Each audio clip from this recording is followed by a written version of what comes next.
Hello dear student, welcome back to nucleus edu centre. चलो, आज आगे बढ़ते हैं चैप्टर नंबर 7 लेके ऑल्टरनेटिंग करंट गुजसेट के सुपर एमसीक्यू सीरीज के 65 मोस्ट इंपॉर्टेंट क्वेश्चन।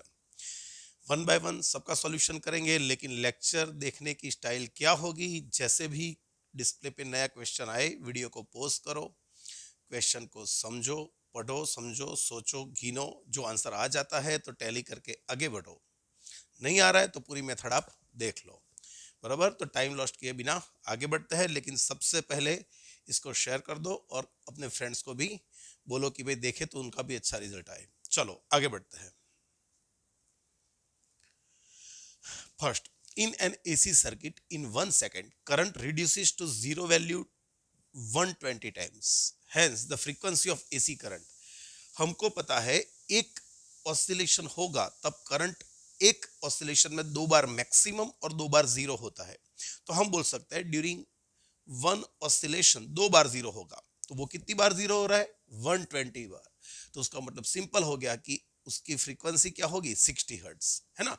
एक ऑसिलेशन में 2 बार जीरो हो रहा है, उसका मतलब 120 टाइम जीरो हुआ, उसका मतलब उसने 60 ऑसिलेशन किए होंगे। कितनी सेकंड में? 1 सेकंड में। तो वो उसकी फ्रीक्वेंसी हो गई। Second, on decreasing the angular frequency को हम डिक्रीज करने जा रहे हैं of AC source used in LCR series circuit, the capacitive reactance and inductive reactance। भाई कैपेसिटिव रिएक्टेंस का फॉर्मूला क्या पढ़े हो आप? 1/ओमेगा C। और इंडक्टिव रिएक्टेंस का फॉर्मूला हम क्या पढ़े? Omega L। जो ओमेगा डिक्रीज होगा तो ये इंक्रीज होगा, तो कैपेसिटिव रिएक्टेंस आपका इंक्रीज होगा, और ये डिक्रीज हो रहा है तो ये भी डिक्रीज ही होगा। तो आंसर क्या आएगा? इंक्रीज डिक हाँ, इंक्रीज डिक्रीज। कहां पर ऐसा? तो यहां पर आपका आंसर ए आ गया। Third, V and I are given by following equation in AC circuit। V is 100 sin 100 t volt and I is equal to 100 sin 100 t plus pi by 3 milliampere. यहाँ पे unit ध्यान रखना, milliampere. The power in circuit is equal to, हमको पता है AC circuit में power क्या होता है? V R M S I R M S, और यहाँ पे होता है कॉस फाई, या तो डेल्टा भी लिख सकते हो। Phi is a phase difference between voltage and current. From equation we can see that the phase difference is pi by 3। भाई यहाँ पर 100 t है, यहाँ पे 100 t प्लस पाई बाय 3, तो यहाँ पे करंट लीड कर रहा है पाई बाय 3 जितने फेज से, तो ये उनके बीच का फेज डिफरेंस हो गया। तो यहाँ पर हमको वी आर एम एस है, लेकिन ये जो वैल्यू है वो तो आपका वी एम होगा, ये जो वैल्यू है वो आपकी आई एम होगी। तो ये मैक्सिमम वैल्यू है, तो हम इसको कन्वर्ट करें तो यहाँ पे V M by root two लिख सकते हो, यहाँ पे I M by root two लिख सकते हो, और यहाँ पे क्या हो जाएगा? Cos pi by 3। चलो, वी एम क्या है? 100। आई एम कौन है बच्चों? 100 मिली एम्पियर, तो उसको 10⁻³ में कन्वर्ट करेंगे। नीचे रूट टू मतलब 2 हो गया, और कॉस 60 मतलब वो 1/2 हो गया। तो यहाँ पे 3 जीरो कवर कर लेंगे तो ये निकल गया। तो 10/2 टू ज़ा 4, तो 10/4, तो ये आंसर आ जाएगा 2.5 वॉट। क्या आंसर आ जाएगा? 2.5 वॉट। सही है। Fourth, current of this much frequency 50/pi Hz frequency is passing through an AC circuit having series combination of resistance R equal to 100 and L is equal to 1 Henry, then phase difference between voltage and current is, voltage LCR circuit में 10 जिसको phase difference बोलेंगे, वो क्या होता है भाई? यहाँ पे reactance upon the resistance. Reactance मतलब यहाँ पर सिर्फ कौन कौन है भाई? यहाँ पर आर है, एल है, सी तो है नहीं, तो हम यहाँ पे रिएक्टेंस टोटल लिख सकते हैं एक्सएल अपॉन आर। चलो, यहाँ पे ओमेगा एक्सएल की जगह पे क्या लिख सकते हैं? Omega L upon R. Omega की जगह पे लिख सकते हैं 2π/μ_L अपॉन आर। तो हमको फेज डिफरेंस चाहिए, तो चलो अभी वैल्यू सब्सटीट्यूट करें तो 2π, न्यू की जगह पे 50/π, और एल आपको दिया है 1 हेनरी। रेजिस्टेंस आपके पास 100, तो देखो पाई पाई निकल गया, 50 टू 100 100 निकल गया, तो ये 1 आया। 10 आपका 1 आया, उसका मतलब फेज डिफरेंस हो गया 45 डिग्री। क्या आएगा phase difference? 45 degree. Clear. Fifth, if in AC LC circuit दिया है, आर तो है नहीं, रेजिस्टेंस तो है नहीं भाई, रेजिस्टेंस नहीं है तो वोल्टेज और करंट के बीच में फेज डिफरेंस होगा पाई बाय 2, बराबर है। वोल्टेज या तो आगे होगा पीछे होगा, लेकिन अभी देख लेते हैं कौन है यहाँ पे कंडीशन। तो एक्सएल इज ग्रेटर देन एक्ससी, भाई यहाँ पर क्या बोला है, एक्सएल इज ग्रेटर देन एक्ससी, उसका मतलब ये हुआ कि यहाँ पर इंडक्टिव रिएक्टेंस ज्यादा है, इंडक्टिव रिएक्टेंस ज्यादा है, और जब इंडक्टिव रिएक्टेंस ज्यादा होगा तो वोल्टेज लीड आएगा, वोल्टेज लीड्स, है ना। तो voltage leads current by pi by 2, कहां पर ऐसा, यहां पे करंट पूछा है, ओके, तो current legs behind the voltage pi by 2 in phase, current voltage lead कर रहा है तो करंट लेग करेगा, सही है। 6, what is the RMS value of current for AC current this much, अरे भाई आईआरएमएस पूछा है, तो आईआरएमएस की वैल्यू तो हमको पता है, IM बाय √2, यहाँ पे IM कौन है, तो ये रहा 100, अरे 100 अपॉन √2, तो इसको लिख सकता है 50 √2, कहां पर है आंसर, ऐसा ए में मिल जाएगा। 7, resonance frequency of LCR AC circuit is, resonance frequency हमने क्या पढ़ा था, जब ओमेगा 0 L अपॉन, और ये मतलब XL और XC सेम होंगे तब रेजोनेंस होगा, तो omega 0 L is equal to omega 0 C, omega 0 को सब्जेक्ट बना देंगे तो यहाँ पे 1/√LC आ जाएगा। ये जो मिला वो तो एंगुलर फ्रीक्वेंसी मिली, आपको क्या चाहिए, सिर्फ फ्रीक्वेंसी, तो यहाँ पे हम ये लिख सकते हैं 1/√LC, 2 पाई नीचे आ जाएगा तो आपका आंसर हो जाएगा क्या बच्चों, 1/2π√LC। 8, a coil of inductance L and resistance R is connected to AC source of voltage V. If the angular frequency of the AC source is equal to omega, then the current in the circuit, भाई current का formula हम कुछ नहीं बोला है, मतलब current कौन, IRMS, यहां पर लिख सकते हैं VRMS अपॉन Z। यहां पर वोल्टेज भी सिर्फ V बोला है, उसका मतलब ये RMS वैल्यू होगी, तो वोल्टेज V हो गया, और नीचे Z कौन, भाई Z होगा R² plus XL minus XC, XL minus XC मतलब inductive reactance minus capacitive reactance, लेकिन आप सर्किट में देख सकते हो सिर्फ इंडक्टर और रेजिस्टेंस है, कैपेसिटेंस है नहीं, तो यहाँ पे सिर्फ XL² लिख सकते हैं, और XL कौन होता है वो तो हमको पता ही है, XL कौन होता है तो ओमेगा L होता है, तो यहाँ पे लिख सकते हैं ओमेगा² L², कहां पर ऐसा आंसर, ये रहा आपका D। 9th वन इंडक्टर, सिर्फ इंडक्टर है, is connected to AC source, then the current flowing through the inductor I, भाई समझो यहाँ पे वोल्टेज का फॉर्मूला उनको देना चाहिए था, वोल्टेज का फॉर्मूला उनको देना चाहिए था, तभी जाके ये सही बैठेगा। तो चलो हम मान के पकड़ के चलते हैं, वोल्टेज है V is equal to V0 sine omega T, ये फॉर्मूला उनको देना चाहिए था। ओके, जो वोल्टेज इतना है तो करंट का फॉर्मूला क्या आएगा, भाई करंट का फॉर्मूला आएगा I is equal to IM sine omega T minus pi by 2, क्यों माइनस पाई बाय 2, क्योंकि ओनली इंडक्टर है, ओनली इंडक्टर है तो करंट वोल्टेज से पाई बाय 2 जितना फेज में पीछे होगा, सही है। ओके, तो अभी मुझको ये इक्वेशन में क्या क्या चाहिए, एक तो IM चाहिए, तो IM क्या होता है भाई, IM is equal to VM upon Z, VM कौन है यहाँ पे, V0, और Z यहाँ पर तो सिर्फ कौन है, यहाँ पर तो सिर्फ इंडक्टर है, तो Z मतलब आपका XL ही होगा, और वो वैल्यू यहाँ पे सब्स्टिट्यूट करेंगे तो आपकी value V0 upon omega L, और ये आ जाएगी, कहाँ पर ऐसा आंसर, तो आपको मिल ही जाएगा कहाँ पर, B में वो आंसर आपको मिल ही जाएगा। Next, an alternating voltage is given as 200 √2 sin 100t is applied to capacitor of 1 microfarad. The current reading by ammeter, भाई हमको पता है ammeter reads RMS value, ammeter हमको कौन सा करंट देगा, RMS, will be equal to, चलो मुझको फाइंड करना है आईआरएमएस, तो सिंपल मुझको पता होना चाहिए IRMS is equal to VRMS upon Z.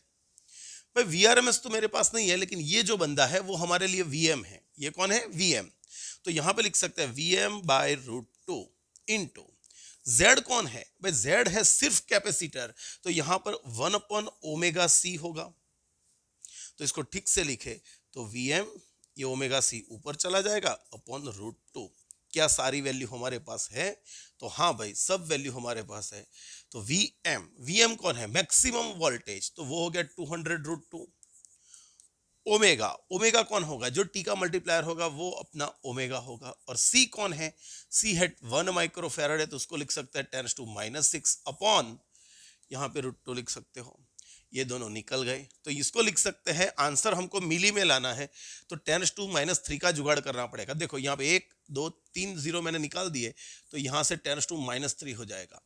तो 20 इंटू 10⁻³ ये हो जाएगा 20 मिली एम्पियर। कहाँ पर है ऐसा आंसर? तो आपके लिए आ गया बी। सही सही। 11. The output power in a step up transformer is. Step up transformer में आउटपुट पावर क्या होगा? स्टेप अप भाई पावर बोला है, पावर, लेकिन उनको यहां पे बोलना चाहिए भाई इज इट आइडियल और नॉट। देखो यहां पे थोड़ा कंफ्यूजन है, तो हम क्लियर कर लेते हैं। जो पावर बोला है तो फिर वो स्टेप अप हो या स्टेप डाउन हो, उससे पावर को कोई लेना देना नहीं है। स्टेप अप हो या स्टेप डाउन हो तो पावर को कोई लेना देना नहीं है। स्टेप अप क्या कर रहा है?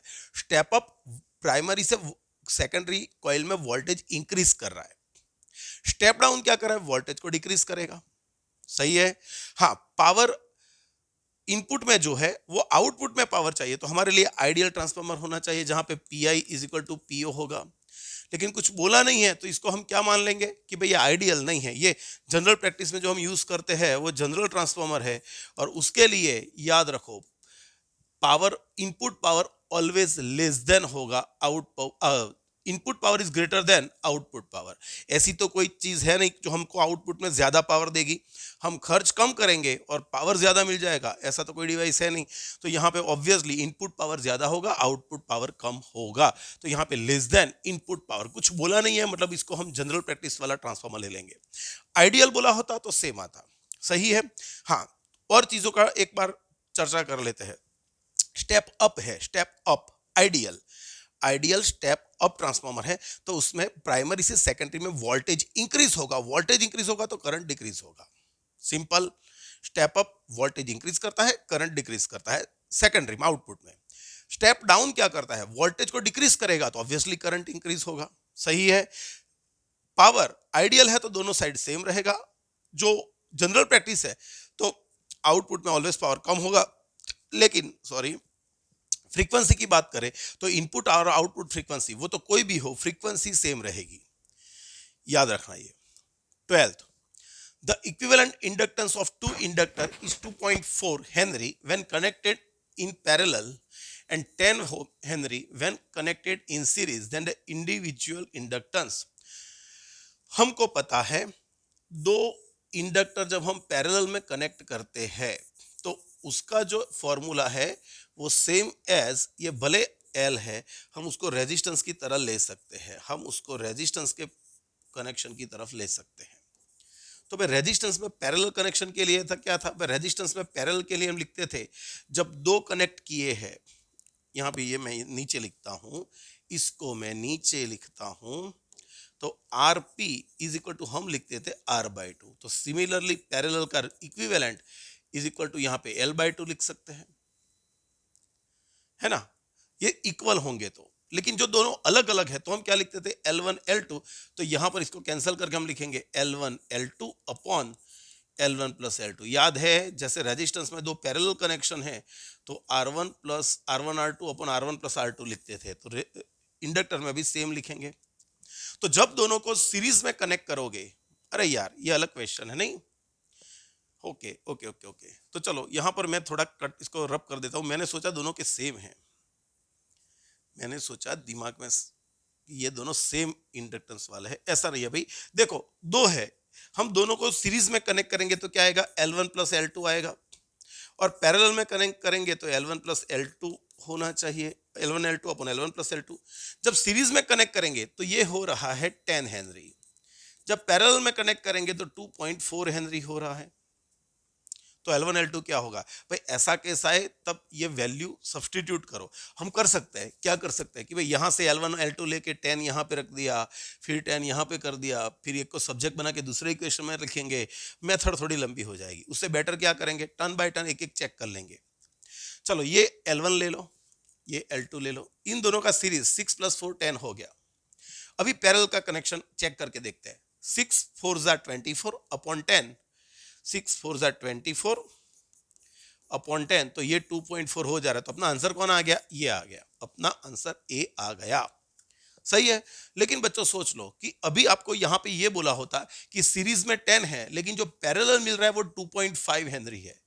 पैरेलल क्या मिल रहा है? 2.5, तो ऑब्वियसली आपका आंसर आ जाता ये। पैरेलल में 2.1 होता तो ये आपका आंसर आ जाता।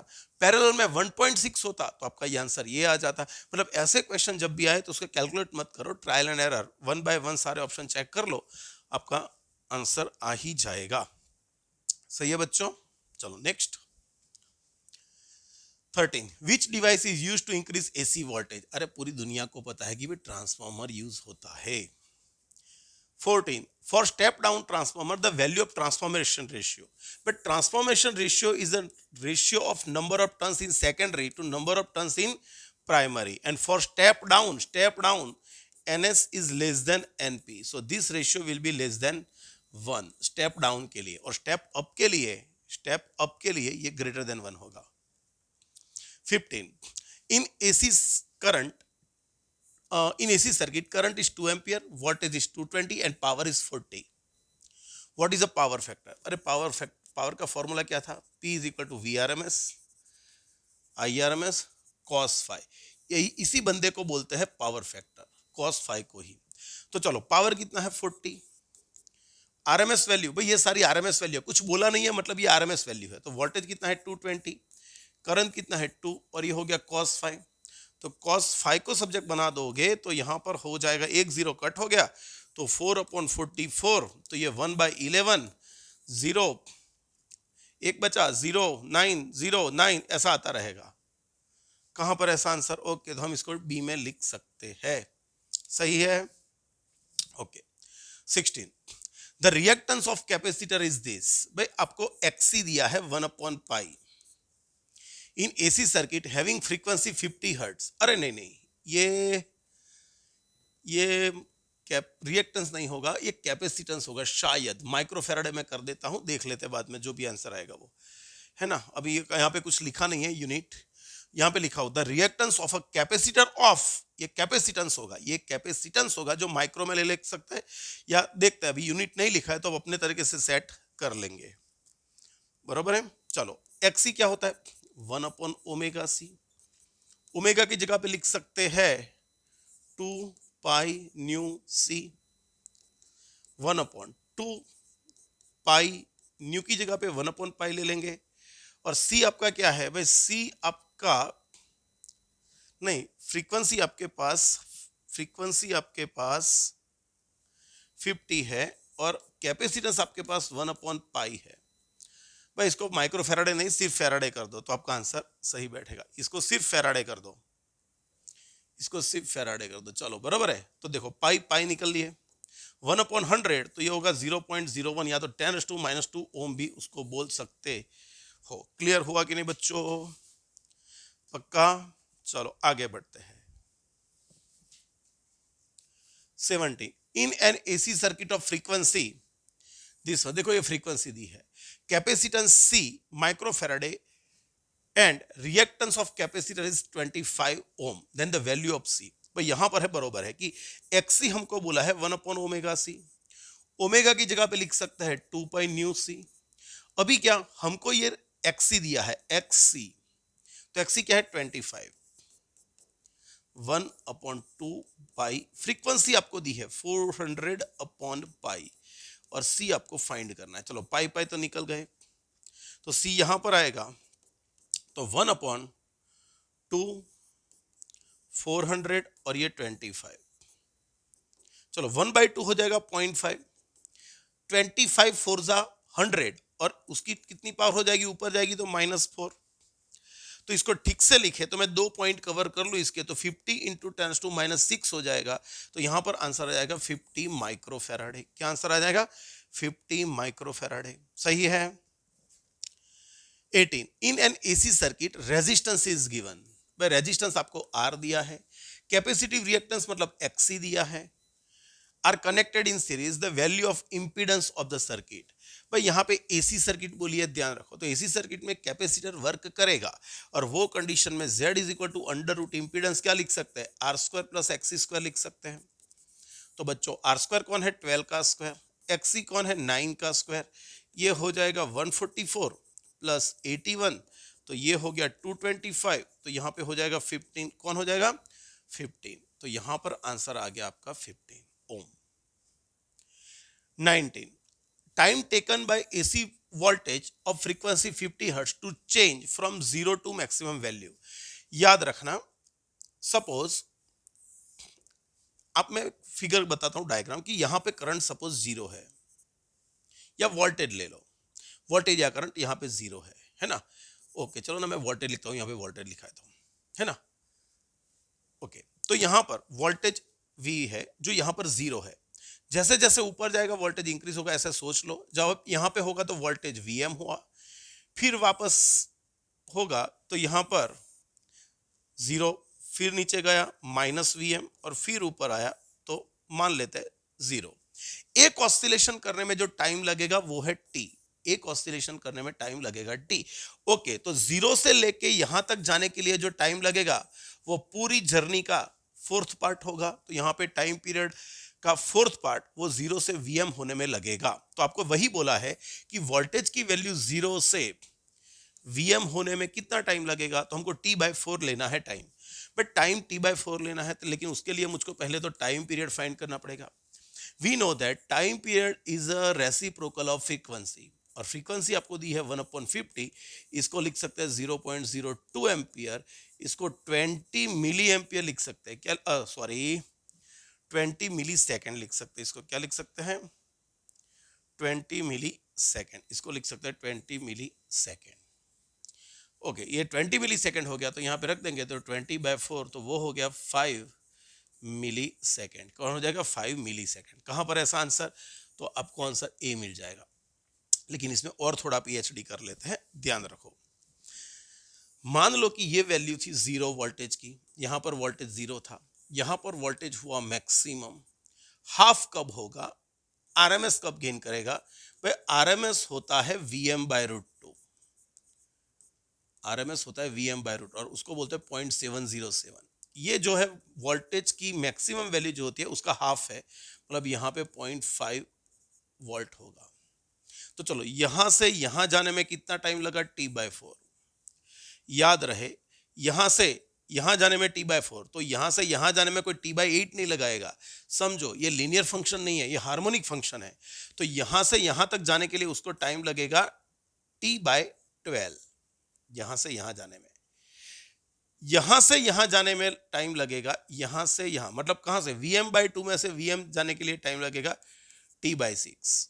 कहां से, फिर से एक बार 0 टू Vm, तो उसके लिए टाइम लगा T, 0 टू Vm/2 जाने के लिए उसको टाइम लगेगा T/12, Vm/2 से Vm तक होने के लिए उसको टाइम लगेगा T/6। और बच्चों और V जीरो से VRMS, जीरो से VRMS होने में टाइम लगेगा T/8, बरोबर है, याद रखो। और ये भी बोल सकते हैं कि भाई Vm/2 में से VRMS होने में कितना टाइम लगेगा, तो वो आप ले सकते हो। यहां से यहां तक जाने के लिए टाइम क्या लगा T/8, ये T/12 आप माइनस कर सकते हो, तो यहाँ पे T/24 आंसर आएगा। सारे मैंने क्लियर करवा दिए, लेकिन फिलहाल तो 0 टू मैक्सिमम पूछा है, तो उसके लिए 5 मिली सेकेंड ही आएगा, जो टाइम पीरियड का फोर्थ पार्ट होगा। 20 a coil self inductance of 1 Henry and resistance 2 ohm is connected to AC source of frequency, ये frequency दी है। the phase difference between voltage and current, but phase difference का formula क्या है, tan phi is equal to XL minus XC upon R। तो यहाँ पे XL क्या होगा 2 पाई न्यू L अपॉन R, 2 पाई न्यू, फ्रीक्वेंसी कितनी है 200 अपॉन पाई, L भाई साहब कौन है 1, और रेजिस्टेंस कितना है 200 गए, पाई गया तो ये 2 आया। तो आपको ये लॉग टेबल में देखना पड़ेगा कि भाई 10 की वैल्यू 2 कहाँ पर हो रही है। तो आप देखने जाओगे तो मेरा अंदाजा ये है कि 63 डिग्री के अराउंड कुछ आएगा, बराबर, ध्यान से देख लेना।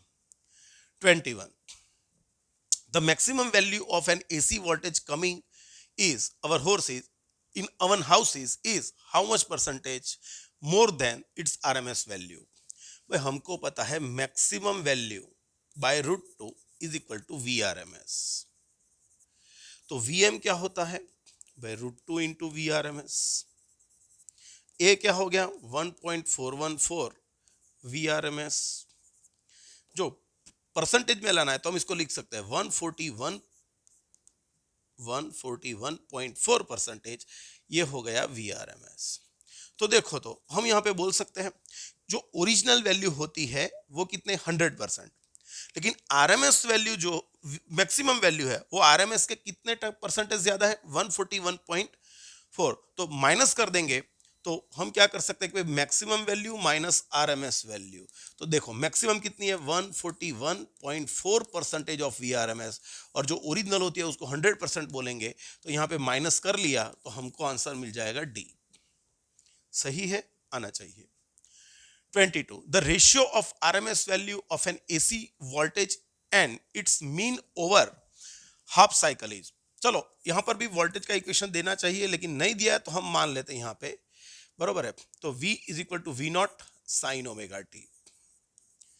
जो हमको वोल्टेज का एक टाइम पीरियड पे एवरेज लेना है, जो वोल्टेज का एवरेज लेंगे एक टाइम पीरियड पे, है ना, एक टाइम पीरियड पे उसका एवरेज लेंगे तो ये तो जीरो हो जाएगा। क्यों भाई? क्योंकि साइन फंक्शन जितने क्वाड्रेंट में जितना पॉजिटिव है और दो क्वाड्रेंट में उतना ही नेगेटिव है, तो रिजल्टेंट आपको जीरो मिल जाएगा। लेकिन आपको यहाँ पे हाफ साइकिल पे लेना है, तो भाई हाफ साइकिल के लिए एवरेज लोगे, हाफ साइकिल के लिए तो यहाँ पे टाइम भी, और यहाँ पे 1/t से डिवाइड भी करना पड़ेगा। ओके, तो यहाँ पर 0 टू t/2, और जो टाइम से आपने लिया उससे डिवाइड भी कर देंगे वेलोसिटी वोल्टेज का इंटीग्रेशन। चलो यहाँ पे करें तो यहाँ पर ये हो गया 2/t integration from 0 to 2। v की वैल्यू ले लेंगे v0 sine omega T into D T. v0 को बाहर ले आ लेते हैं तो v0/t इंटीग्रेशन 0 टू t/2, और साइन का इंटीग्रेशन होता है, इसका करना है हमको, तो भाई इसका इंटीग्रेशन करेंगे तो 2v0/t, साइन का इंटीग्रेशन होता है minus cos omega T upon omega from 0 to t/2। सही है, सही है। चलो साइन का इंटीग्रेशन cos होता है, चलेगा, नेगेटिव साइन को निकले कर देंगे बच्चों। चलो तो यहाँ पे क्या हो गया 2v0t/t, ओमेगा बाहर लाएंगे तो ओमेगा की जगह पे मैं 2/t रख देता हूँ तो टी निकल गया। एक बार यहाँ पे t/2 रखेंगे तो माइनस कॉस ओमेगा की जगह पे ओमेगा की जगह पे 2/2 और t की जगह पे t/2, माइनस यहाँ पे रखूंगा तो माइनस कॉस 0 हो जाएगा। तो देखो यहाँ पे 2 भी गए तो ये हो गया v0/पाई। यहाँ पर क्या होगा टी गए 2 गया, तो ये minus cos pi, minus minus 1 मतलब प्लस 1, माइनस माइनस कॉस 0 मतलब 1। तो यहाँ पे आपको मिला 2v0/पाई। याद रखो आपको यहाँ पे आरएमएस वैल्यू हाफ साइकिल पे कितनी मिली, आरएमएस वैल्यू हाफ साइकिल पे कितनी मिली, आरएमएस है ना, okay, RMS value half cycle पे कितनी 2v0/पाई, नहीं उसका मीन वैल्यू कितना मिला हाफ साइकिल पे 2v0/पाई। आपको रेशियो किसका किसका लेना है, उसकी आरएमएस वैल्यू का। चलो मैंने आरएमएस वैल्यू लिख दी, और यहाँ पे अपने हाफ साइकिल पे जो एवरेज लिया उसका रेशियो, तो ये हो गया Vm/√2, और मतलब v0 है तो यहाँ पे v0 लिख लो तो v0/√2, और ये हो गया 2v0/पाई, है ना, तो इसको ऊपर, ये ऊपर चला जाएगा तो पाई अपॉन 2√2 आ गया आंसर। मतलब यहाँ पे थोड़ी गलती है, उनको ये पहले बोलना चाहिए था, इसके अपॉन इसका रेशियो आएगा ये, यहाँ पर तो फिलहाल ये है तो हम इसको मान लेंगे, बराबर है। चलो 23, for series LCR circuit L is equal to 10 millihenry, C is equal to 10⁻⁴ Faraday. If resonance frequency is made double without changing inductor, capacitance must be। चलो भाई फ्रीक्वेंसी का फॉर्मूला हमने क्या लिखा था, रेजोनेंट फ्रीक्वेंसी का फॉर्मूला 1/2π√LC। दोनों side में स्क्वायर कर देता हूं तो ये हो जाएगा 1/4π² LC। हमको फ्रीक्वेंसी को डबल करना है लेकिन एल को चेंज नहीं करना है। ये तो कांस्टेंट है, इसको भी कांस्टेंट रखना है। तो भाई न्यू जीरो स्क्वायर, फ्रीक्वेंसी का square is proportional to 1/c। इसको मुझको 4 टाइम्स करना है, तो चलो मैं यहाँ पे फॉर्मूला लिखूं, C2 upon C1 is equal to यहाँ पे mu zero 1 upon mu zero 2 का स्क्वायर। न्यू जीरो 1 तो वो फ्रीक्वेंसी हम क्या मान लेंगे, mu zero. Mu zero 2 frequency को हमको डबल करना है, तो यहाँ पे मैं 2 लिख सकता हूँ, 2 न्यू जीरो स्क्वायर। तो यहाँ पर हो जाएगा 1/4। तो आप लिख सकते हो कि नया कैपेसिटेंस पहले कैपेसिटेंस से फोर्थ पार्ट का होगा। पहले कैपेसिटेंस कितना था, 10⁻⁻⁷ अपॉन 4, तो ये हो गया 0.25 इंटू 10⁻⁻7। लेकिन आपको माइक्रोफेरेडे में लाना है, तो इसको और एक जीरो दे दोगे, 0.025 इंटू 10⁻⁻6, तो ये माइक्रो हो गया। तो आपका आंसर आ जाएगा बी। सही है, तो ये सारे दिमाग में सेट होने चाहिए, कब क्या वैल्यू दी है वो। मैं तो यहां से ही डायरेक्ट कर लेता कि आपको मानो कि फ्रीक्वेंसी डबल करनी है, फ्रीक्वेंसी क्या करनी है, डबल। जो फ्रीक्वेंसी डबल करोगे तो उसका स्क्वायर होगा, ऊपर 4 आएंगे, इसको इसके नीचे ले जाएंगे, तो कैपेसिटर फोर्थ पार्ट का करना पड़ेगा, बरोबर है, याद रखो। 24th, in an AC circuit of inductance 50 millihenry with negligible resistance 500 picofarad capacitor is connected in series, the resonant frequency। भाई फिर से वही आया, एक बार लाइट ब्लर हो रही है वहां पे, इसको थोड़ा सेव कर ले तो चला ना जाए।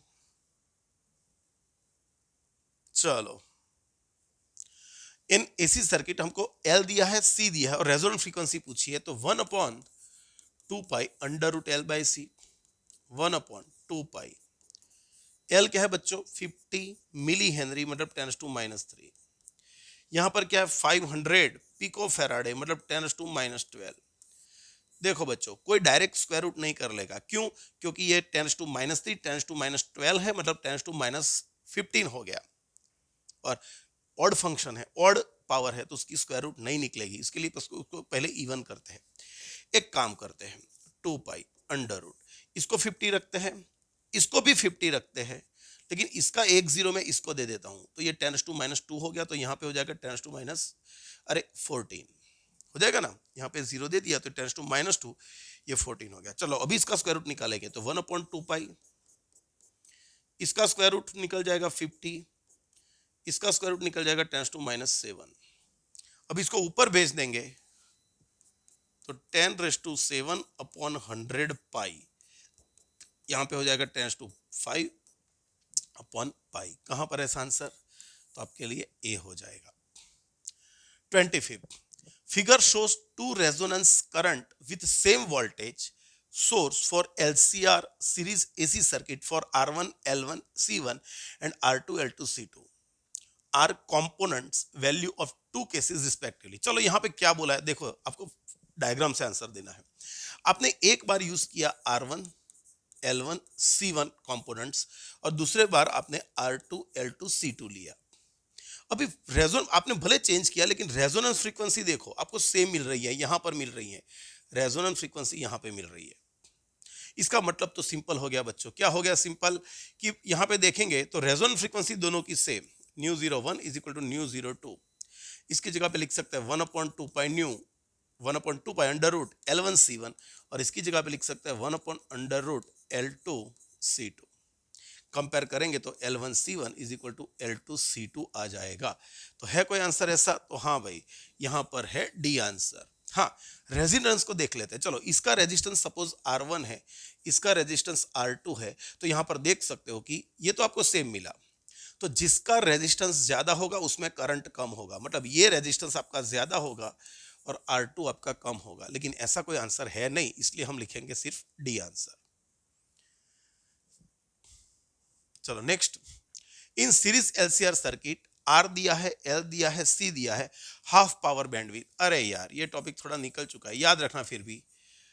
हाफ पावर बैंडविड्थ इसको बोलते हैं हाफ पावर बैंडविड्थ। पर रेजोनेंस में जब आपको हाफ पावर की हाफ वैल्यू मिलेगी, तो आपको ऐसी दो फ्रीक्वेंसी मिल सकती है ना, तो डेल्टा ओमेगा हम ये लिख सकते हैं R/L, तो R है 100/1, तो आपका आंसर ये आ जाएगा। 27, in an AC circuit of LR voltage applied is 220। भाई आपने वोल्टेज कितना अप्लाई किया, अब सप्लाइड वोल्टेज कितना है 220 volt. If the potential difference across two ends of inductor is 176 and potential difference across two end resistance will be okay, तो आपको inductor के दो एंड के बीच का पीडी आपको दिया है 176 ये दिया है और रेजिस्टेंस के बीच का आपको चाहिए. तो हमने पढ़ा है कि भाई इन एलसीआर सीरीज सर्किट, भाई एलसीआर सीरीज सर्किट में total voltage is equal to under root V R square plus लिख सकते हैं V L minus V C का स्क्वायर. लेकिन यहाँ पर तो C तो है नहीं, कैपेसिटर तो है नहीं, तो उसका वोल्टेज होगा नहीं. तो यहाँ पर होगा V is equal to under root V R square plus V L square under root. लेकिन मैंने दोनों साइड स्क्वायर कर दिया तो यहाँ पे ये हो जाएगा, ये 0 होगा. तो यहाँ पे V R square plus V L square का स्क्वायर रूट, लेकिन मैंने दोनों साइड स्क्वायर कर दिया. अभी सारी वैल्यू दी है आपको, तो हम यहाँ पे सब्स्टिट्यूट करें उससे पहले एक बार वी आर स्क्वायर जो हमको चाहिए, तो मैं यहाँ पे लिख देता हूँ V square minus V L square. ये आपका 220 का स्क्वायर हो गया माइनस ये 176 का स्क्वायर हो गया. चलो 22 में कॉमन ले लेता हूं तो यहाँ पे क्या होगा, ये दोनों में से कॉमन क्या लेंगे 22 जा मतलब 22 का स्क्वायर कॉमन निकल जाएगा. यहाँ पे 10 का स्क्वायर, यहाँ पे 8 का स्क्वायर, तो 22 का स्क्वायर और ये 6 का स्क्वायर हो जाएगा. ये आपका वी आर स्क्वायर आया. आप यहाँ पे स्क्वायर रूट ले लोगे तो डायरेक्ट आप लिख सकते हो 22 इंटू 6 132. आप कैलकुलेटर से कर सकते हो, मैंने अपने हिसाब से कर दिया. जो आपको टेबल्स आते हैं तो आप डायरेक्ट कर सकते हो. इसको 22 इंटू 10 बोल सकते हो, 22 इंटू 10 तो 22 का स्क्वायर 10 का स्क्वायर. इसको बोल सकते हो 22 8 सा, तो 22 का स्क्वायर 8 का स्क्वायर. तो 22 हमने बाहर निकाल दिया तो square 10 square minus 8 square 100 minus 64 36 6 का स्क्वायर और फिर मैंने स्क्वायर रूट निकाल दिया. In series LCR circuit resistance, inductance and capacitor are connected in series. The value of PD across these are, चलो ये आपको वी आर दिया है, ये आपको वी एल दिया है और ये आपको वी सी दिया है. The value of potential difference across source अभी हमने गिना वही है, लेकिन यहाँ पे तीनों दिए हैं. तो वी आर स्क्वायर प्लस यहाँ पे क्या लिख सकते हैं V L minus V C का स्क्वायर. तो वी आर स्क्वायर कौन है भाई 70 का स्क्वायर, वी एल कौन है 90 माइनस 65 का स्क्वायर. ये आपका हो जाएगा 4900. यहाँ पे 25 का क्या 625 5525. चलो इसका स्क्वायर रूट करेंगे तो मेरे हिसाब से क्या आएगा, 70 का करेंगे तो आ जाएगा 4 और 60 का 80 का करेंगे तो 6400. ओके, तो इसके बीच वाली वैल्यू सिर्फ यही बैठती है, यही बैठती है. देखो ये सिर्फ इतना माने तो 70 आएगा. यहाँ पे 6400 होता तो 80 आता, लेकिन ये तो उसके बीच का है तो 70 80 के बीच का आंसर आना चाहिए. लेकिन ऐसा तो कोई आंसर सिर्फ एक ही है, तो हमने डी आंसर लिखा. 29 in LCR circuit AC circuit LCR series AC circuit V1, V2, V3 are the voltmeter connected to LCR respectively and emitter A also connected as shown in figure. Reading of V3 and A will be. Okay भाई, लेकिन यहाँ पे उनको बोलना चाहिए, यहाँ पे उनको बोलना चाहिए भाई यहाँ पे रेजोनेंस लेना है तभी आंसर आएगा, नहीं तो आंसर नहीं आएगा ये दोनों की वैल्यू के बिना. बराबर, यहाँ पे क्या बोलना पड़ेगा उनको, रेजोनेंस बोलना पड़ेगा. भाई रेजोनेंस होगा तो हम लिख सकते हैं इन रेजोनेंस कंडीशन, नन कंडीशन हम लिख सकते हैं V1 और V2. मतलब इंडक्टर का वोल्टेज और कैपेसिटर का वोल्टेज तो सेम होगा. मतलब ये दोनों तो एक दूसरे को क्या कर देंगे, नलीफाई कर देंगे. ये दोनों तो एक दूसरे को क्या कर देंगे, यहाँ पे नलीफाई कर देंगे. हाँ कि नहीं, क्लियर हुआ. चलो, तो यहाँ पे क्या बोलना पड़ेगा, रेजोनेंस. रेजोनेंस में VL और VC एक दूसरे को नलीफाई कर देंगे तो सर्किट में इसको निकाल ही दो. तो बाकी कौन रहा ये, तो इसके दो एंड पॉइंट के बीच का पीडी कौन होगा, V3. तो V3 आपको मिल जाएगा 220 वोल्ट. V3 आपको क्या मिल जाएगा 220 वोल्ट. और करंट चाहिए तो करंट की वैल्यू आपको है IRMS is equal to VRMS upon Z. अरे बच्चों, सर्किट में सिर्फ कौन है, सर्किट में सिर्फ रेजिस्टेंस है अभी तो, क्योंकि तो निकल गया ऐसा मान लो. तो वोल्टेज आपको दिया है 220 और रेजिस्टेंस 100. इसको करोगे तो ये 2.2 एम्पियर आंसर आ ही जाएगा. मतलब कहाँ पे आपका आंसर, सी वाला आपका आंसर बैठ जाएगा. सही है, तो ये दिमाग में बिल्कुल सेट कर लो, क्लियर होना चाहिए. चलो next, time taken from zero to maximum for AC voltage of frequency 50 hertz. ये वापस आया है यार। चलो हमको फ्रीक्वेंसी दी है तो मैं फिर से गिन के बता देता हूँ। फ्रीक्वेंसी ऑफ 50 हर्ट्ज, तो यहाँ पे टाइम पीरियड आपको मिल जाएगा 1/न्यू, तो 1/50 कैलकुलेट कर लेना। ये मिली सेकेंड, 20 मिली सेकेंड मिल रहा है। आपको जीरो से वीएम तक जाना है तो उसका टाइम पीरियड का फोर्थ पार्ट लगेगा, तो इसका फोर्थ पार्ट मतलब 5 मिली सेकेंड आंसर आ जाएगा। 31, a capacitor of capacitance 2 microfarad is connected to a tank circuit with frequency 1 kilohertz। देखो आपको C दिया है, फ्रीक्वेंसी दी है। If the current obtained is 2 milliampere, then the voltage across the capacitor will be। भाई capacitor के across voltage हम लिख लेते हैं I X C, I R, R मतलब कैपेसिटर का रेजिस्टेंस। ओके, करंट आपके पास है, एक्सी की जगह पे हम लिख सकते हैं 1/ओमेगा सी, लेकिन यहाँ पे फ्रीक्वेंसी ये दी है तो ओमेगा की जगह पे हम लिख ले 1/2 पाई न्यू सी। सी आपके पास है 2 milli ampere, 2 into 10⁻³ 1/2 pi. New कितना लिखूं? 1 किलोहर्ट्ज मतलब 10⁻³ और सी क्या लिखूं? सी क्या लिखूं? 2 माइक्रोफैराडे, 2 इंटू 10⁻⁶। चलो 2 कैंसल है ना, तो मेरे हिसाब से 1 इतना करोगे तो 1 डिवाइडेड बाई 2 0.5, ये 0.159 के आजू बाजू कुछ आएगा। 1/पाई होता है 0.318 और उसका भी हाफ, मतलब हाँ इतना आएगा मेरे हिसाब से। चेक कर लेना आप, ये -3 बस ये निकल गया तो आपको सिर्फ यही आंसर मिलेगा। यहाँ पे -3 हो गया। सही है बच्चों, पावर तो निकल जा रही है यार, यहाँ पर तो पावर बिल्कुल निकल जा रही है। देख ले एक बार फिर से, कुछ गलती हो रही है मेरे से। चलो कैलकुलेटर यूज कर लेते हैं शायद, लेकिन पावर तो वैसे भी निकल जा रही है यार, है ना। 1 डिवाइडेड बाई 2 डिवाइडेड बाई 3.14, ये तो 159 आ गया, सिंपल चीज है। तो करंट आपके पास है 2 मिली एम्पियर, ओके 2 इंटू 10⁻³ 1/2 पाई। फ्रीक्वेंसी 1 किलो हर्ट्ज मतलब हमने 10⁻³ भी कर दिया। सी आपके पास है 2 माइक्रोफेड, 2 इंटू 10⁻⁶ हो गया। सही है बच्चों यही। तो देखो ये -3 होगी, ये -3, सब कुछ निकल जा रहा है ना। ओके, तो आपका आंसर यहाँ पे आएगा लेकिन 0.159 आएगा, 0.159 वोल्ट कर लेना। 32, an alternating voltage is applied across RL combination, V दिया है, आई दिया है, डेवलप्स पावर। भाई पावर का फॉर्मूला लिखे तो हमको पता है VRMS IRMS cos phi। चलो VRMS तो हमारे पास नहीं, ये तो VM है, ये IM है, वापस वही क्वेश्चन आया।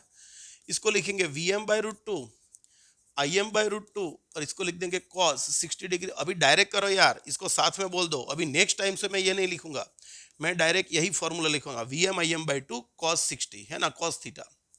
ओके चलो, VM कितना है 220, IM कितना है 4 डिवाइडेड बाय कितना 2, cos 60 मतलब 1/2, 4 निकल गया तो पावर हो जाएगा 220 वाट, पावर हो जाएगा 220 वाट। 33, a electrical device is connected with an AC supply, voltage and current are given by expression this equation। भाई देखो V आपको दिया है 5 cos ओमेगा टी और करंट आपको दिया है I = 2 sin ओमेगा टी। यहां पर देख सकते हो एक cos का फंक्शन है, एक sin का फंक्शन है, एक cos का एक sin का, तो दोनों के बीच में फेज का डिफरेंस होगा प्लस और माइनस π/2 ले सकते हैं। फेज डिफरेंस क्या होगा π/2, प्लस या माइनस कुछ भी ले लो। तो पावर फैक्टर क्या, पावर क्या होगा भाई, power = VRMS IRMS cos phi, लेकिन 5 π/2 लेंगे तो ये तो 0 हो जाएगा, तो आपका पावर यहाँ पे 0 ही होगा। 34, the real power in AC circuit containing only inductor. Circuit में जब भी रेजिस्टेंस नहीं होगा, कैपेसिटर होगा, इंडक्टर होगा या दोनों होंगे, लेकिन रेजिस्टेंस नहीं है तो फेज डिफरेंस ऑलवेज प्लस और माइनस π/2 होगा, और वो केस में आपको आगे बताया वैसे पावर 0 ही आएगा। 35, power factor in LCR circuit is, भाई पावर फैक्टर का फॉर्मूला हमने ये लिखा cos phi। cos phi क्या होता है R/Z, और R/Z होता है तो R/√R² प्लस XL मतलब ओमेगा L -1/ओमेगा C का स्क्वायर। भाई ये सभी पे डिपेंड करेगा, RLC तीनों पे डिपेंड करेगा, depends on the value of LCR। 36. The phase difference between current and voltage in wattless condition.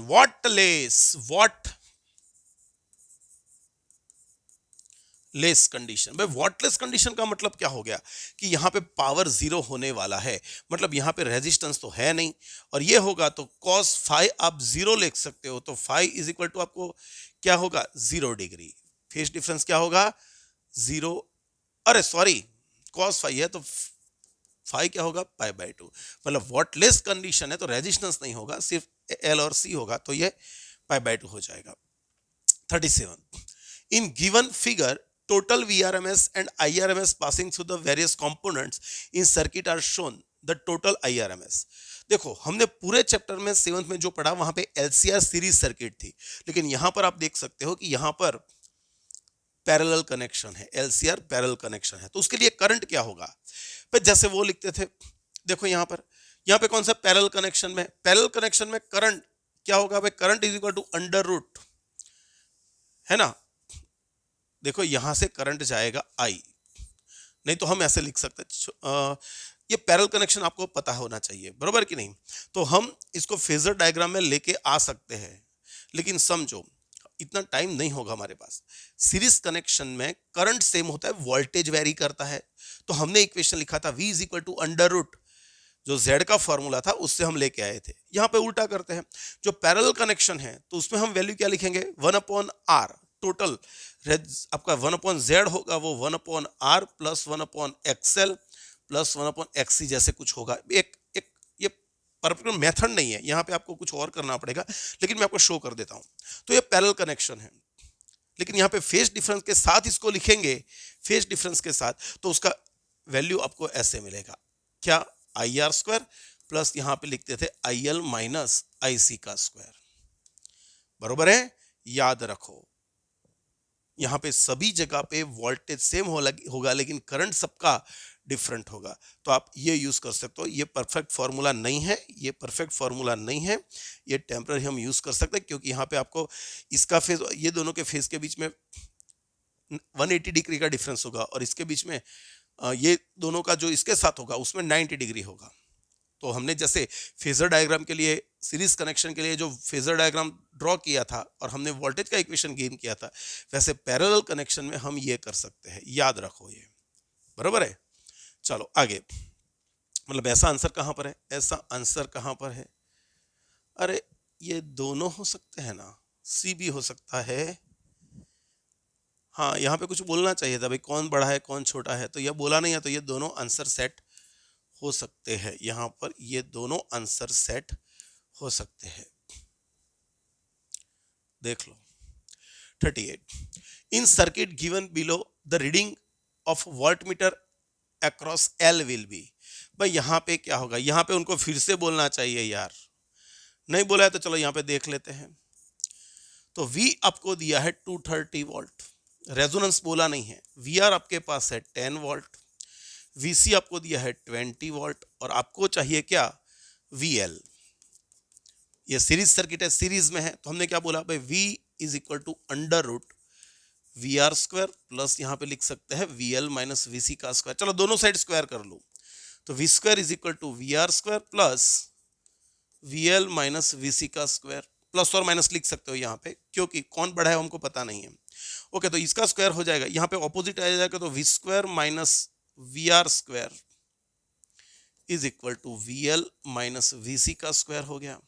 चलो V² कौन है भाई, ये है 230 का स्क्वायर, माइनस VR कौन है 10 का स्क्वायर, इसको ऐसे रहने दो अभी, और VC लिखना है तो लिख सकते हो, चलो 20 लिख देता हूं मैं, और उसका स्क्वायर, ये जो है ये क्या होगा 52900, 52900 minus 100 is equal to VL minus 20 का स्क्वायर, इसमें से 100 जाएंगे तो 528 हो जाएगा, 00 is equal to VL minus 20 का स्क्वायर। अभी दोनों साइड में स्क्वायर रूट ले लेता हूं, तो इसका स्क्वायर रूट 528 का स्क्वायर रूट क्या हो जाएगा, ये 229 हो रहा है, तो यहाँ पे हो रहा है 229.8 is equal to VL minus 20, ये 20 को अपोजिट ले आओ तो 249.8 आंसर आपका आ जाएगा, 249.8 आंसर आपका आ जाएगा। क्लियर है? याद रखना, यहाँ पे रेजोनेंस वर्ड यूज नहीं किया है तो ये इसी पैटर्न से गिनना पड़ेगा।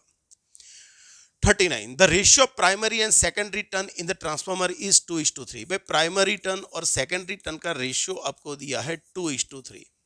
If 30 volt is fed to primary, भाई प्राइमरी को आपने दिया 30 वोल्ट, तो सेकेंडरी में क्या होगा? ओके भाई हम लिख सकते हैं Vs upon Vp is equal to Ns upon Np। Vs क्या है आपका? फाइंड करना है। ये कौन है बंदा? 30 है। Ns कौन है? अरे ये उल्टा रिश्वत। हाँ ओके, 2:3 तो उल्टा करना पड़ेगा, 3:2। Vs सामने चला जाएगा तो यहाँ पे 90/2, तो यहाँ पे आ गया 45 वोल्ट। कहाँ पर ऐसा 45 volt?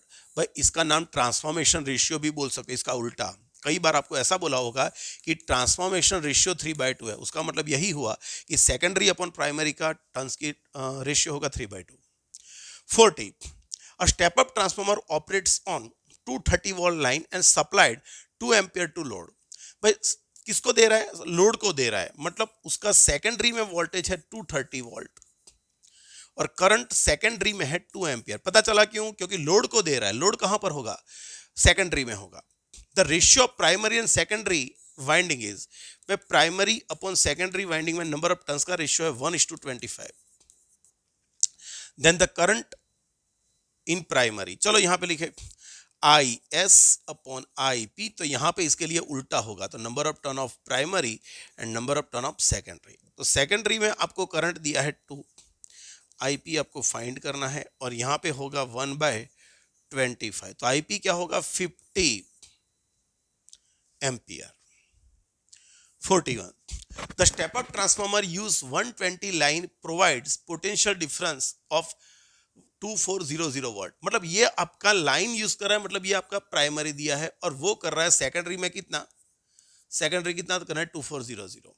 If primary coil has 75 turns then the number of turns in secondary. अरे बच्चों फिर से Vs अपॉन Vp, जो वोल्टेज है तो सेम ऑर्डर में आएगा, Ns अपॉन Np। Vs क्या है? 2400। Vp क्या है? 120। Ns क्या है? फाइंड करना है और ये कौन है? 75। ये निकल गया, ये यहाँ पे 20 हो गया, तो NS यहाँ पे हो जाएगा 1500, तो यहाँ पर हो गया 1500। 42 फिर से वही बात, इन आइडियल ट्रांसफॉर्मर, भाई आइडियल है मतलब पावर लॉस नहीं हो रहा है। The voltage is step down from 11 kV, kV मतलब क्या? Kilo volt. तो आपको V प्राइमरी में दिया है 11 kV, इसको लिख सकते हैं 11,000 वोल्ट। उसको स्टेप डाउन किया मतलब Vs आपको मिलेगा 220 volt. The primary current to be, भाई प्राइमरी करंट कितना है? 100 एम्पियर। तो सेकेंडरी में करंट कितना होगा? मैं तो एक ही चीज जानता हूं कि भाई PI is equal to PO, input का power is equal to output का पावर। यहां पे लिखेंगे तो क्या लिख सकते हैं? VP IP, यहाँ पे VS IS, या तो इसको प्राइमरी बोल दो, इसको सेकेंडरी बोल दो। चलो सारी वैल्यू आपके पास है। VP क्या है? 11,000। IP क्या है? 100। और मैं VS को नीचे ले आता हूं तो ये 220 इज इक्वल टू IS। 225 जा तो ये 50 हो जाएगा, तो 5000 एम्पियर आएगा। 5000 एम्पियर, ओ बाप रे कितना ज्यादा करंट है, 5 किलो एम्पियर लिख सकते हैं इसको। 43 the ratio of primary and secondary turns in transformer is 1/200। भाई फिर से एक के एक क्वेश्चन है 1/200। 220 volt is given to primary. Okay तो भाई आपको VP दिया है, क्या आ जाएगा? 220। तो आपको VS फाइंड करना है, खुद करो, मैं नहीं करवाने वाला। सिंपल लैंग्वेज में बोलेंगे तो टर्न्स जितने टाइम्स होंगे वोल्टेज भी उतने टाइम्स हो जाएगा, तो इसका 200 टाइम हो जाएगा तो V100 हो जाएगा 44000, 44 kV। क्या हो जाएगा? 44 kV। खुद करो ट्राई, आ जाएगा। 44 फिर से the number of turns in primary and secondary, NP दिया है, NS दिया है। वोल्टेज कितना है? 80 volt supplied to primary, then the potential difference per turn, per turn, यहां पे देखना पर टर्न, पर टर्न बोला है, तो सेकेंडरी वुड भी, देखा थोड़ा बहुत माइनर चेंज, लेकिन हम क्या करके आएंगे, गलती करके आएंगे भाई। यहां पे लिखेंगे वीएस अपॉन वीपी, लिख सकते हैं एनएस अपॉन एनपी। वीएस कौन है बच्चों, वीएस है, फाइंड करना है वो तो प्राइमरी में 80 है। एनएस कौन है, 3000, हाँ एनएस 3000 और ये 100,000, तो ये 3 हो गया, तो वीएस आपको मिल जाएगा 240 वोल्ट। लेकिन ये आंसर नहीं है, देखो यहाँ पे लिखा है लेकिन ये आंसर नहीं है। आपको क्या पूछा है, वोल्टेज पर टर्न, वोल्टेज पर टर्न। तो यहाँ पे ये आपका 240 था और इसमें टर्न्स कितने हैं, 3000। तो यहाँ पर आपका ये निकल गया, तो 0.8 वाला आंसर आएगा, 0.08 वाला, 0.08 वाला आंसर आएगा। देखा कैसा ब्लफ किया है यहाँ पे। 45 ट्रांसफार्मर आर यूज्ड इन, भाई ट्रांसफार्मर्स एसी सर्किट में यूज करेंगे, करंट चेंज होना चाहिए, because transformer works on the principle of electromagnetic induction, और वो एसी में हम करंट चेंज कर पाएंगे तो बी चेंज होगा। 46 step up transformer has transformation ratio 3:2, मतलब ये 3/2 है। What is the voltage in secondary if primary coil has 50 volt, अरे यार खुद करो, VS upon VP is equal to ये हो गया एनएस अपॉन एनपी 3/2, तो वीएस इज इक्वल टू 3/2 और वीपी आपके पास है 50, 150/2 75 आंसर आपका आ ही जाएगा, आ ही जाएगा। 47 alternating voltage V is equal to V0 sin omega t is applied across a circuit as a result I आपको दिया है, the power consumed in the circuit. भाई यहाँ पर देख के आपको पता चलेगा कि ये दोनों के बीच में फेस डिफरेंस है π/2 का, ये साइन ओमेगा टी और ये ओमेगा टी माइनस π/2, और फेस डिफरेंस कितना है π/2, और जब भी फेस डिफरेंस 0 हो तो हमको पता है वी आई कॉस फाई, ये π/2 रखोगे तो पावर ऑलवेज क्या हो जाएगा, 0। 47 a transformer has efficiency of 80%। भाई 80% एफिशिएंसी मतलब क्या, कि आप इनपुट में जितना भी पावर दोगे, आउटपुट में जो पावर मिलेगा वो उसका 80% होगा, इसको बोलते हैं उसकी efficiency. It works at 100 what and 4 kilowatt if secondary voltage is 240 volt the current in primary. अरे प्राइमरी में दिया है तो ये प्राइमरी का आपको वोल्टेज भी दिया है और प्राइमरी का आपको पावर भी दिया है, तो हम डायरेक्ट वी आई लिख सकते हैं, ये है 4000, V आपको दिया है 100 और current I is equal to आपको मिल जाएगा 40 एम्पियर। ये तो ब्लफ करने का ट्राई किया आपके साथ, कुछ नया था नहीं, इसकी कोई जरूरत ही नहीं थी। 49 in AC circuit a resistor of R is connected in series, angle between voltage and current be 45, मतलब फेस डिफरेंस पूछा है। जब आपने रेजिस्टेंस को कनेक्ट किया किसके साथ, इंडक्टेंस के साथ, ओके यहाँ पे देख लो, तो फेस डिफरेंस क्या हो रहा है, वह फेस डिफरेंस क्या हो रहा है, एक्सएल अपॉन आर, ये कितना एंगल है 45 डिग्री लिख दें, तो यहाँ पे एक्सएल अपॉन आर ये हो गया 1, तो एक्सएल आपका हो गया आर। कहां पर ऐसा आंसर, ये 50 at time t is equal to 0 second voltage of AC generator starts from 0, बस 0 से स्टार्ट करेगा। 0 टाइम पे कौन सा फंक्शन 0 होता है, 0 टाइम पे साइन फंक्शन 0 होता है। हम वोल्टेज को साइन ओमेगा टी भी ले सकते हैं, कॉस ओमेगा टी भी ले सकते हैं, लेकिन 0 टाइम पे 0 कौन सा फंक्शन होता है, साइन, तो हमने ये यूज किया। And becomes 2 volt at this time, t is equal to 1/100 pi हो गया, कौन से टाइम पे, v is equal to 2 volt पे। The voltage keeps on increasing up to 100 volt, भाई वोल्टेज यहां तक इंक्रीज हुआ, मतलब आपको वोल्टेज की मैक्सिमम वैल्यू दी है। After which it start to decrease, वहां से वो डिक्रीज होना स्टार्ट हुआ, मतलब ये मैक्सिमम वोल्टेज है। व्हाट इज द फ्रीक्वेंसी, चलो यहां पर देखें तो ये इक्वेशन में थोड़ा काम कर लेते हैं। बट टाइम बहुत छोटा है, टाइम बहुत छोटा है तो आपका एंगल भी बहुत छोटा होगा, और फॉर स्मॉल एंगल हमको पता है, for small angles sign omega T को हम sine theta is approximately theta लेते हैं कि नहीं, हाँ, तो ये इक्वेशन अपना क्या हो जाएगा, v is equal to V M omega T हो जाएगा, साइन ओमेगा टी की जगह पे ओमेगा टी, तो v is equal to V M omega की जगह पे 2 पाई न्यू इंटू टी। चलो v इंस्टेंटेनियस वोल्टेज, इतने टाइम पे वोल्टेज इतना था, मतलब वोल्टेज 2 ले लूं तो आपका टाइम क्या होगा 1/100 पाई, 1/100 पाई सेकंड पे इतना वोल्टेज था। मैक्सिमम वैल्यू क्या है 100, 2 तो 2 ही है, पाई तो पाई है, और फ्रीक्वेंसी आपको फाइंड करनी है। पाई पाई गया, 100 गया, 2 गए, तो फ्रीक्वेंसी आपको मिल जाएगी 1 हर्ट्ज। कहां पर है इसका answer? It is in D, in dead. 51. In series resonance circuit, the AC voltage across resistance are inductor and capacitor is given. भाई यहाँ पे देख सकते हो, देखो VR आपको दिया है 5, VL आपको दिया है 10, VC आपको दिया है 10। तो यहाँ पर देख लो ये दोनों सेम ही है, ये दोनों सेम ही है। मतलब यहाँ पे कौन हो गया, यहाँ पर कौन हो गया भाई? ये तो रेजोनेंस का कंडीशन हो गया। हाँ, तो AC voltage applied to the circuit is, भाई AC जो ये है तो आपका V is equal to VR ही होगा, तो आपको क्या आएगा? 5 वोल्ट ही आएगा। सही है। 52. What is the average power dissipation in ideal capacitor? अरे आइडियल कैपेसिटर है तो बच्चों जीरो ही आएगा। मैंने बोला सिर्फ इंडक्टर, सिर्फ कैपेसिटर या इंडक्टर कैपेसिटर वाली सर्किट जिसमें रेजिस्टेंस नहीं है, जो रेजिस्टेंस होगा नहीं तो कोई खर्च करने वाला तो है नहीं, तो पावर नेट क्या हो जाएगा? जीरो हो जाएगा। 53. A coil has self inductance L दिया है, रेजिस्टेंस R भी दिया है। When it is connected to 220 volt and 50 hertz supply, what will be the current? भाई करंट फाइंड करने के लिए मुझको चाहिए यहाँ पे VRMS अपॉन Z। पहले मुझको Z फाइंड करना पड़ेगा। भाई ये जो वैल्यू है वो मेरे पास 220 है और Z मुझको फाइंड करना है। चलो Z क्या होता है? Under root R square plus XL square. तो XL क्या होता है? 2 पाई न्यू L, 2 पाई बोले तो 3.14। फ्रीक्वेंसी आपके पास 50 है और 0.04 है ये।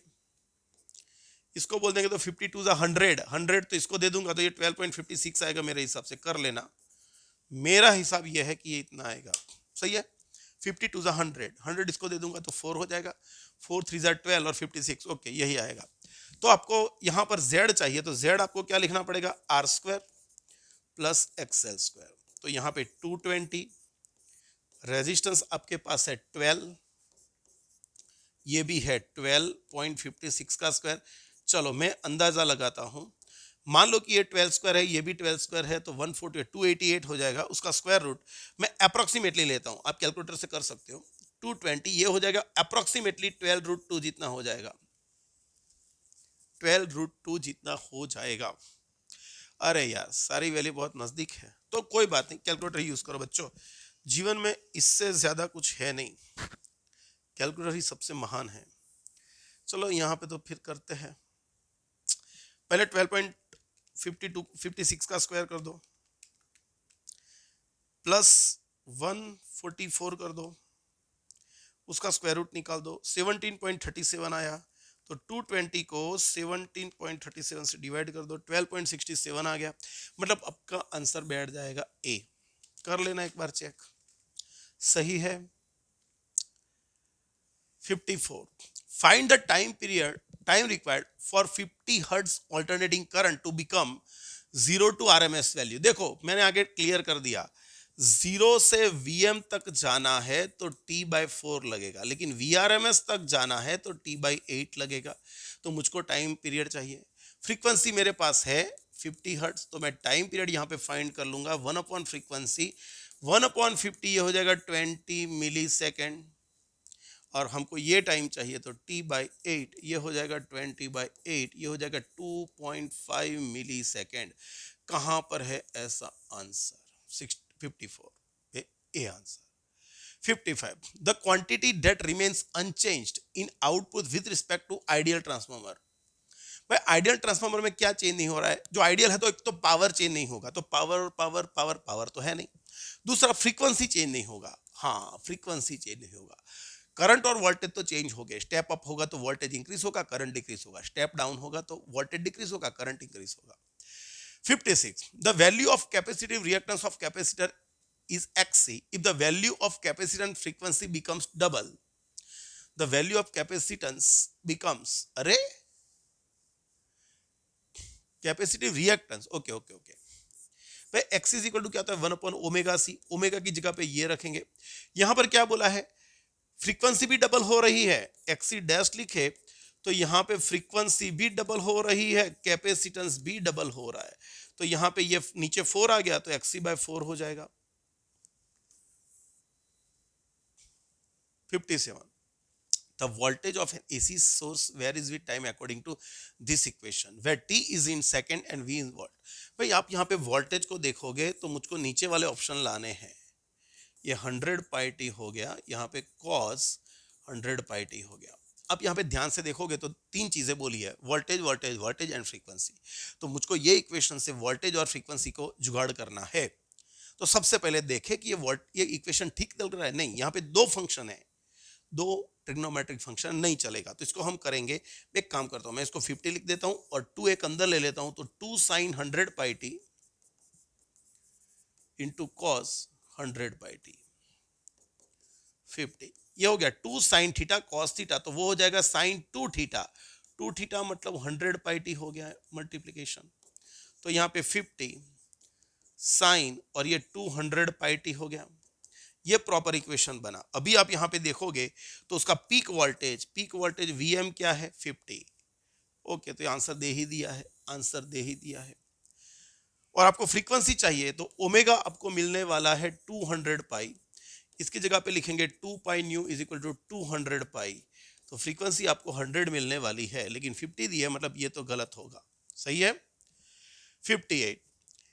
A LCR circuit connected to AC source of frequency F if current in phase leads by 45.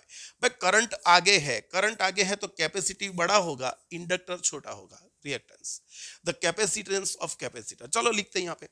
But tan phi का फॉर्मूला हम क्या लिखे? tan phi का formula XC minus XL upon R.